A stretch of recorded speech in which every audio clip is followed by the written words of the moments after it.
Hi everyone, hope you're doing well from wherever you're watching this channel, depending on your time zone. Now, we've been thrown into a campaign mood, but this campaign is not in the entire country. It is just in one region of this country. I think it is also pointing to a direction that we will look into. But the discussion is all about the impeachment of Gachagua, and of course Gachagua has organized his troops to respond to President William Samoei Ruto and his allies. Today, Gachagua has delivered a message to William Samoei Ruto, and I think the gloves are off. Here is Gachagua's statement, a message to William Samoei Ruto. He is clear that Ruto was elected because he had him regard Gachagua as his running mate. That is Gachagua's message, that you were elected the president because you had me as a running mate. What's the meaning of that? Secondly, he goes on to tell William Ruto that you wouldn't have been elected the president if I wasn't there. Hangepigiwa kura kama Gachagua hangekuweko. Kwa hivyo bila Gachagua Ruto hangepata kura. And the last message is that if you are tired of Mount Kenya, I think he mean me, Gachagua, tell us, stop sending MPs to impeach me. Now this is a strong message from Gachagua. It's clear that now communicating to William Ruto directly, hakuna proverbs hapo, hakuna stories. It is a direct message. If you are tired with me, tell me. Stop sending MPs to impeach me. That is regarding Gachagua himself, and I quote his statement. Ruto was elected because he had me as his running mate. He wouldn't have been elected president if I wasn't there. If he is tired of the Mount Kenya voters, let him tell us. He should stop sending MPs to impeach me. Gachagua's message. Now, there's a lot coming out, and I also want us to look into why campaign mode in Mount Kenya are not elsewhere. But before we go deeper into that, just a quick request for those who are watching, and you are not a subscriber, please consider subscribing. To our return subscribers, I must say thank you so much. And again, to all our viewers, please give this video a thumbs up. Thank you so much, and back to this discussion. Now, the impeachment of Gachagua is on. The discussion is going on, though we are well aware that Ruto has called for a parliamentary group meeting at State House on Tuesday. Of course, there will be many reasons why he's doing so. And the reason why we are discussing this impeachment, I told you this one was a seed planted by William Ruto using his allies, aiming at something to achieve politically. But then there are questions Kenyans are asking themselves, before we go to Gachagua's statement. Why is it that Gachagua is locked in Mount Kenya region and not elsewhere? Yet he is the deputy president of the Republic of Kenya. You would think like someone has locked Gachagua in Mount Kenya and has told him not to leave the mountain. Kama hayuko Meru, ako Githurai. Kama hayuko Githurai, ako Nyeri. Kama hayuko Nyeri, ako Kirinyaga. Na akitoka tu kidogo Nairobi na narudi huko mbio. So it tells you that Gachagua is back to his people because now he is a wounded person. You know, when you are wounded, if you've suffered, and the only way you can go to is you resort back to your family to consult you during such a time. That's why Gachagua is back to Mount Kenya to get the support, to be consulted, to be supported emotionally and with everything. That's why he's back to Mount Kenya. But then this one paints him in a bad mood, that you have a deputy president who has a support of one region, who cannot command the numbers across the country. It is also dangerous. I think Gachagua, you compare to Kalonzo is better than Gachagua. Because if Kalonzo has a political party, you will get someone in Coast region is elected on that party. You come even here to Western, there are people who are elected on Wiper, Paka na MCA. You go to Kisii, you will find someone on Wiper. You go to Nairobi, you will find What if Gachagua was a party leader? Will he be focusing on one region? So you get elected members of parliament, MCs and the senators from one region. You can't command numbers elsewhere.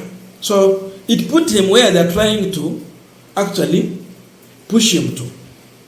Tribalism. So it comes out more of a tribal person who focuses on a community, just one community, yet he stands out to talk about being a deputy president of a country. Yet he support or defend or stand for one region, one community. So how do you purport to be a deputy president of Kenya? Yet you are only focusing on one region. So watu wa Mount Kenya wamewekwa katika siasa, badala ya maendeleo itakuwa ni fikira na mawazo za kisiasa tu ndio zitakuwa zinaendelea kule. There will be no time for people to ask for development, because imagine if Gachagua is in a campaign mood like this and is talking about being betrayed, is responding to William Ruto. It is a fight. When will they sit down and ask for development? It will be all about betrayal, betrayal, betrayal, betrayal. No development. When will they sit down and oversight this government? There will be no time for that. When will they know when properties belonging to them is being taken away by this regime? JKA is going. They will have no time for that because they are busy. Gachagua has kept them busy on other things. So one region of this country is in a political mood.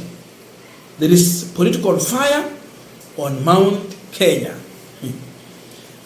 You would think ni kama yani iko kila ni huko tu sasa huko, but inchi yani dunia the whole country iko kwa mambo tofauti.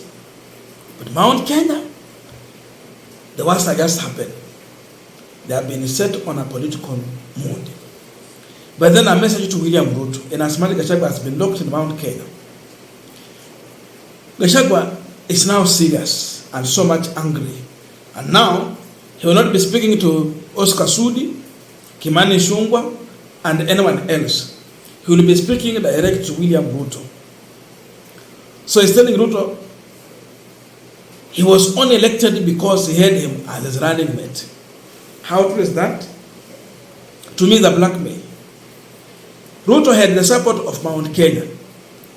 No matter whoever he would choose as his running mate. In fact, Gachagua was one of the worst. So tribal and less experienced in politics. One time member of parliament. Ruto could choose anyone from Mount Kenya and he will still get the vote because already he had brainwashed the whole region to throw their support behind him. Alionyesha Uhuru kuwa one of the worst president, and now he came in as an angel. So everyone was brainwashed in Mount Kenya, majority of the people. We can say up to 70% was brainwashed. But 30% was with the immediately retired President Uhuru Kenyatta. 30 ilikuwa na Uhuru. 70% brainwashed. And that's what they resorted to and how they voted. So hizi mtu mwenye amepigiwa kura mnasikia anataka kuuza airport. Na si airport peke yake, close to all the parastatals in this country anataka kuuza or privatize. So look at that. Then ukifuatilia unapata pia hao wenyewe ndio wako nyuma ya hao watu. They just using these people as a shield to get what they want. So still Ruto would have been voted for without Gachagua. Angekuwa na Kithure Kindiki bado angepata. Angesema ni Ndindi Nyoro bado angepata. Angesema ni Moses Kuria bado angepata. But Gachagua is telling him, without me as your running mate, you wouldn't have been elected the president.